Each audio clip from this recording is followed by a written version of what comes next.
coming up on Arirang News.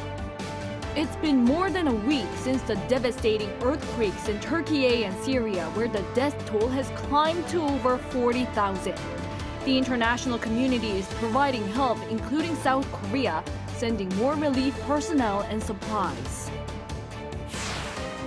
China announces to resume issuing short-term visas for South Korean travelers effective from this Saturday. This comes a few days after Seoul ended similar measures last week as the COVID-19 situation improved in its neighboring country. South Korea's job market grew last month with the rise in the number of those employed compared to a year before. But amid economic uncertainties, the increase was the smallest in almost 2 years.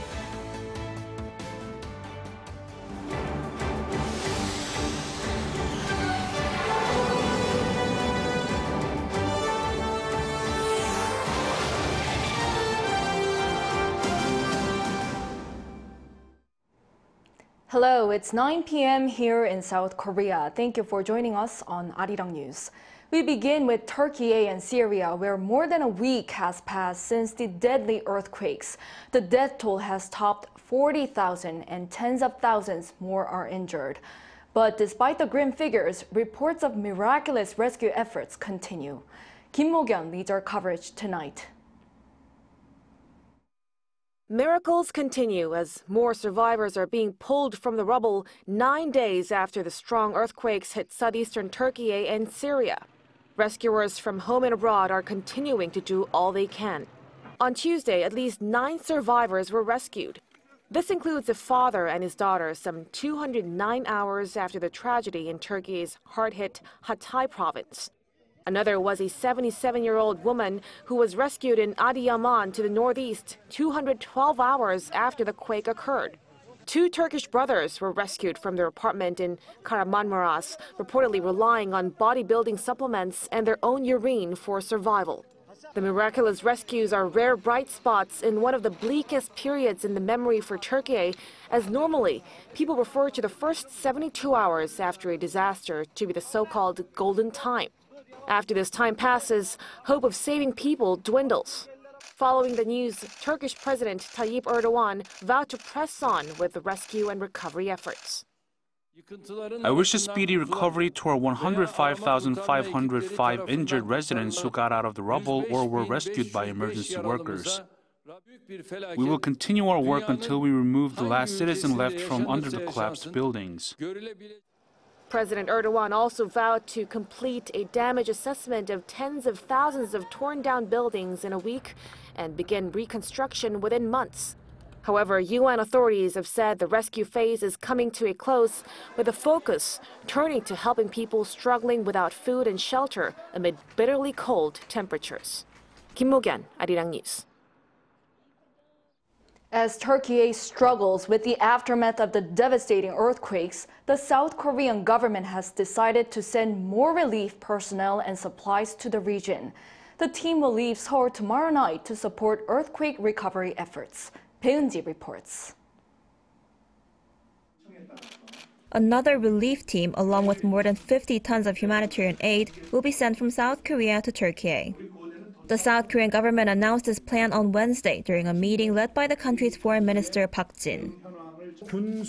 2 military transport aircraft and a commercial flight will be mobilized to send the team and deliver 55 tons of supplies, including tents and blankets. The supplies will include more than 1,000 tents, as well as around 3,000 blankets and 2,000 sleeping bags. And the 21-member team, including 10 medical workers, will depart Seoul at 11 p.m. on Thursday. They will be sent to Adana, southern Türkiye. Unlike the first round of relief personnel sent to the region that worked on rescuing survivors, an official from the foreign ministry explained the new team, formed upon Turkey's request, will focus on identifying what's needed to support the recovery efforts. This comes as Turkey has turned its focus on reconstruction and now encourages those in quake-hit areas whose buildings have been deemed safe to return home. Last week, South Korea had sent a 118-member rescue team, search dogs, and medical supplies to Antakya, one of the hardest-hit regions in Türkiye. The team, mostly comprised of military personnel and firefighters, rescued a total of 8 survivors. They will wrap up their week-long operation and head back home on Friday. 배은지, Arirang News. From Saturday, China will lift its curbs on South Korean travelers by starting to resume issuing short-term visas. This follows a similar decision by Seoul last week. Moon Hae-ryun has more. The Chinese embassy in Seoul on Wednesday announced that it will now be resuming the issuance of short-term and arrival visas for Korean travelers, as well as allowing transit stays for 72 and 144 hours. The measures take effect starting Saturday. The announcement comes 44 days after the Korean government introduced travel restrictions for travelers from China due to a surge in COVID-19 cases there. On January 2nd, South Korea stopped the issuance of short-term visas, required negative PCR tests, and registration on the Quarantine Information Pre-Entry System, Q-code, before arrival. It also restricted the number of flights from China. Beijing responded with a series of similar measures. On January 10th, it halted short-term visas for Korean nationals, and the next day restricted transit stays. China lifted its visa restrictions for Japanese nationals on January 29th. But after Seoul decided to maintain its quarantine measures, Beijing began to request COVID testing for all arrivals from Korea. Although both countries are now issuing short-term visas again, there are still some quarantine measures in place. For instance, Chinese travelers need to submit a negative PCR test and register with Q-code before arrival in South Korea. South Korea has also not been included in the group of 20 countries that China has resumed group tours for. The number of flights between the two countries remains low, but diplomats expect the two sides to soon begin discussions on increasing the number to 100 per week. The next step is expected to be the Korean government looking to phase out the current quarantine measures in place for Chinese travelers. Moon Hae-ryun, Arirang News. The International Monetary Fund notes that global inflation is slowing in many countries. IMF Managing Director Kristalina Georgieva said on Tuesday during a conference in Dubai that global inflation is easing and that she sees a light at the end of the tunnel. In last month's report, the IMF forecasted the global inflation to fall to 6.6% this year and 4.3% in 2024. It recorded a staggering 8.8% last year. The IMF chief, however, acknowledged that concerns remain due to the COVID-19 pandemic, the war in Ukraine, and the recent devastating earthquakes in Türkiye and Syria. The local job market expanded last month, adding more jobs compared to a year before. But its expansion was the smallest in almost 2 years. Our economic correspondent Shin Ha-young with all the details. The number of people employed in South Korea has risen for the 23rd month in a row, but the employment rate growth in January was at its slowest in 22 months. Data released by Statistics Korea on Wednesday shows that more than 27.3 million people were in employment as of last month, with an on-year increase of 411,000, which is about 60% of the total number of people aged 15 and above, the working age population. This marks growth for the 23rd consecutive month, but it has slowed after hitting a peak in last May. In fact, this was the smallest rise since March 2021, when the country saw an on-year increase of 314,000 in the employment. The base effect was one of the main driving factors as the country added more than 1 million jobs in January last year. The nation's shrinking population also contributed to the drop in employment. Job growth was driven by people aged 60 and over, who accounted for about 97% of the total on-year gain. The government has been trying to provide more job opportunities to seniors, particularly in the healthcare sector. However, employment figures for those in their 20s and below and for those in their 40s declined compared to the previous year. By industry, the healthcare sector added the most jobs, followed by restaurants and accommodation. On the other hand, manufacturing saw an on-year decrease for the first time in 15 months, reflecting the economic slowdown under the weakened exports. Meanwhile, South Korea's unemployment rate dropped to its lowest for any January since 2014 to 3.6%. Statistics Korea said that the base effect will also have an impact on next month's figures. The positive part is that there will be a recovery in daily life due to the recent easing of the indoor mask mandate. However, there is a base effect from last year and a negative impact from the economic slowdown due to lingering economic uncertainties. And these factors will affect the employment in February. She added that weaker performance in the manufacturing sector will slow down job growth in February amid a global economic slowdown. 신하영, Arirang News. South Korean President Yoon sat down with his cabinet today for an emergency economic meeting. There he called for changes in the nation's banking and telecommunications industries and vowed to keep the costs of public services at their current levels. All this to alleviate the economic burden on the public. Our presidential office correspondent Kim Do-yeon reports. Amid high inflation and economic hardship across the world, President Yoon on Wednesday called on the financial services and telecommunications industries to step up in response to inflation and economic hardship. 통신 금융 분야는 공공재 성격이 강하고 과점 상태를 유지하고 있는 정부의 특허 사업입니다. 많이 어려운 서민 가게에 큰 영향을 미치는 것인 만큼 정부 차원의 제도 개선 노력과 함께 업계에서도 물가 안정을 위한 고통 분담에 자발적으로 참여할 필요가 있다고 생각합니다. He also asked relevant ministries and agency chiefs to come up with measures to boost competition in those two areas. For example, phone services in South Korea since 2001 have centered on three main providers, SK, KT, and LG. That said, according to the presidential office, a lack of investment into the industry has stymied growth. Choice is limited in terms of data plans because the companies don't really differ from one another. When you look at 5G, there are plans with either little data or unlimited data. But unlike other countries, South Korea does not yet have plans between 40 gigabytes to 100 gigabytes. For the financial services industry, Che said lowering the barriers between IT services and commercial banks could foster more competition in the industry, but there are not yet specific plans for either. President Yoon's comments came as he chaired the 13th Emergency Economy meeting with his cabinet. The goal is to cut living costs for the working people to improve their livelihoods, especially amid the current inflation.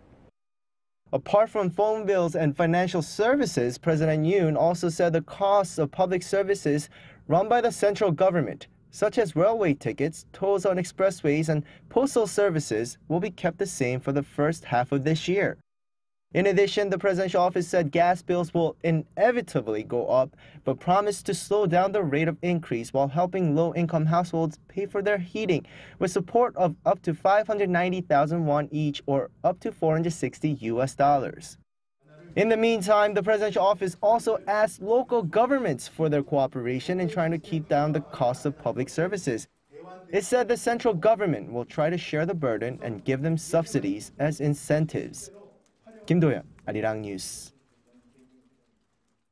Over in the U.S., annual inflation cooled off slightly in January compared to a year earlier. Despite easing from its peak last year, some worry there could be a long way ahead before prices return to normal. Our Lee Kyung-eun has the details. U.S. consumer prices in the first month of 2023 increased by 6.4% compared to the same period last year. It marks the seventh consecutive month their year-on-year slowdown has been reported and is well below a recent peak of 9.1% in June. But the latest data from the Labor Department shows that prices are not going down as quickly as expected. Inflation in January is only a 0.1 percentage point down from the 6.5% recorded in December. Watchers from Dow Jones and Wall Street have been looking for 6.2%. Adding to the disappointment is monthly inflation. Prices in January increased 0.5% from December, the most in 3 months, and far higher than December's 0.1% figure. Annual core inflation, which strips out volatile food and energy prices, jumped 5.6% on year and 0.4% on month. Rising housing rental costs accounted for over half of the monthly increase at 0.7% compared to December. Energy was also a significant contributor, with the seemingly stabilizing prices once again rising 2% on month. Following the hotter-than-expected inflation news, U.S. stocks fluctuated, adding pressure amid the prospect of further rate hikes, which are now at their highest levels since September 2007. And I don't think that the numbers indicated that inflation is completely behind us, meaning they were a little bit maybe elevated relative to what some of the expectations were. So my outlook is sort of one of stagflation, and I think that is going to make it tough for the Fed and for investors. President Biden, in the meantime, hailed the 7 months of declining yearly inflation, but said there's more work to do in the fight against high prices. 이경은, 아리랑 뉴스. Senior officials from South Korea and the United States have reaffirmed that the complete denuclearization of North Korea is their top priority. South Korea's first Vice Foreign Minister Cho Hyun-dong met on Tuesday with his U.S. counterpart Wendy Sherman in Washington for bilateral talks. Seoul's foreign ministry says the two agreed to continue cooperating for real peace on the Korean peninsula. Sherman also stressed that Washington's commitment to providing extended deterrence is ironclad.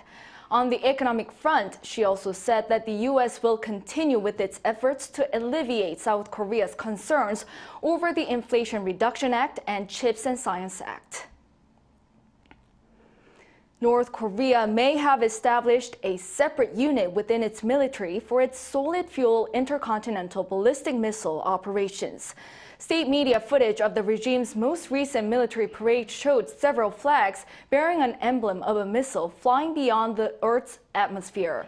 One flag was spotted next to Kim Jong-un's wife as she entered the parade grounds, and another was attached to a launcher vehicle that is believed to have carried a new type of solid-fuel ICBM. Pundits believe these flags denote the presence of a new unit, as they're different from the Missile Bureau flag seen in pictures earlier this month. The presence of North Korean leader Kim Jong-un's young daughter at public events has been prompting quite a bit of speculation regarding the regime's intentions. Our foreign affairs correspondent Choi Min-jung tells us more. The North Korean leader's daughter Kim Ju-ae has become the focus of attention around the world in recent days. Kim, who's believed to be around 9 years old, has recently made more public appearances with her father Kim Jong-un. Last week, she was spotted at the 75th founding anniversary of the regime's army, walking the red carpet alongside her father and talking playfully with the leader. This comes in sharp contrast with where Kim's sister Kim Yo-jung was reportedly standing, as the Unification Ministry said that while she attended the parade, she appeared to be standing in a corner behind rows of soldiers, far from Kim Jong-un's family. Kim Ju-ae was first introduced to the media last November. Back then, state media described her as an adorable and noble daughter. However, now, the child is being referred to as the respected one. North Korea has recently been striving to idolize its leader's daughter as well. And on Tuesday, the regime unveiled new stamp designs featuring Kim Ju-ae for the first time. The new designs feature images of her attending the test firing of Hwasong-17 ICBM last November. Out of a total 8 stamps, 5 include images of Kim Ju-ae with her father. The regime is also reportedly forcing people who have the same name as the leader's daughter to change their name. Citing multiple unnamed sources, Radio Free Asia last week reported that authorities in Pyongyang summoned women with the name Kim Ju-ae and ordered them to change their names. North Korea is known to have prohibited its people from using the same names as its leaders. The recent spotlight on the leader's daughter has also raised questions over the possibility of her becoming Kim Jong-un's successor. But experts say it is too early to tell. So I think what Kim Jong-un really wants to send the message through, portraying her, his daughter, is that they are not really the bad guys, and also what they are doing is for the future generation to come, and because of that, they will never give up nuclear weapons, or they can never give up, developing missile programs. Likewise, a researcher at the Institute for National Security Strategy said Kim Ju-ae symbolizes North Korea's future generations, and that her appearances at military events imply that North Korea's military power is centered on protecting the lives and safety of future generations. Choi Min-jung, Arirang News. There's the Oscars for television and film, Grammys for music, then there's the Milken Educator Award for teaching. Every year, the award recognizes some of the best teachers across the United States. And one of the recipients this year is of Korean descent. Our Song Yujin has our story. The Milken Educator Award goes to Esther Kwan! It was just another day of the school semester for Esther Kwan, assistant principal at the Daniel K. Inouye Elementary School in Wahiawa, Hawaii, until this happened. I was told that our superintendent was coming to visit our school. So I was the one who sent out email reminders to the whole staff. Hey, we're going to have a welcome assembly for our superintendent. Show up on time, bring some lace to greet him. And I was shocked to find out the whole assembly was for me. Kwan was surprised to be one of the recipients of the prestigious Milken Educator Award this year. The so-called Oscars for teaching doesn't have a formal nomination or application process. After sourcing candidates through a confidential selection process, winners are selected by the Milken Family Foundation. Born in Seoul, South Korea, Kwan first moved to Canada when she was in elementary school and then to the U.S. She's been living and teaching in Hawaii since 2012. Her international background helps her to empathize with students, most of them from military families. Oftentimes they move every 2 to 3 years. And even though I'm not from a military family, because I've moved around a lot, I've attended maybe 10 different schools in my lifetime over 3 different countries. I understand what it's like to be the new kid. I understand what it feels like to be nervous about making friends or adjusting to a new place. She says the best part of being a teacher is her students who possess limitless potential, and that she gets to be a part of their journey, helping them figure out their strengths and passions so that they can later make positive changes in the world. It's Kwan's first year as assistant principal, so she is still learning. But her new role has already made one thing clear: what kind of educator she wants to become. I think I want to be someone who really values everyone's work and brings out the best in every single person who's a part of our school community, whether that's kids or adults. 송유진, 아리랑 뉴스.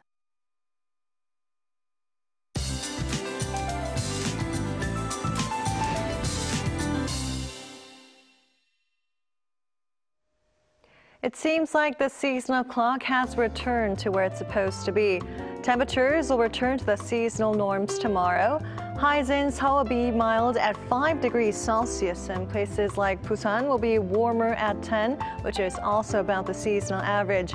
As for the fine dust, air quality will temporarily stand in the bad range for Gyeonggi-do and Chungcheong-do provinces. The rest of the nation will see clean air. And for the East Coast, heavy snow is forecast to continue for tonight. The coastlines of Gyeongsang-buk-do province will see the most, with up to 10 centimeters. Coastal regions of Gangwon-do province will see 2 to 8 centimeters.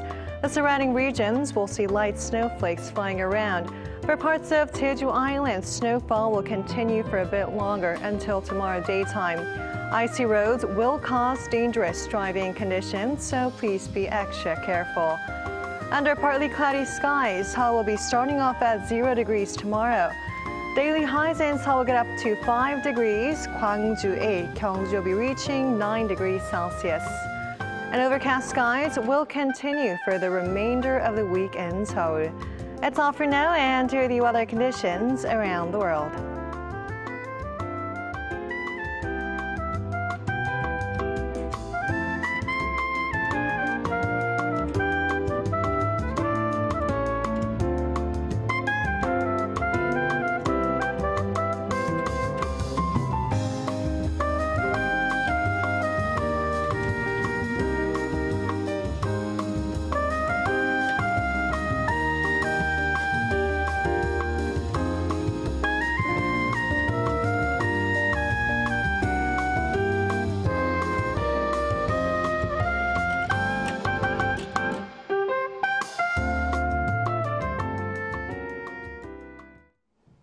That brings us to the end of the newscast. Thanks for watching. We'll be back with the latest news tomorrow. Hope everyone stays strong, warm, and safe. Good night.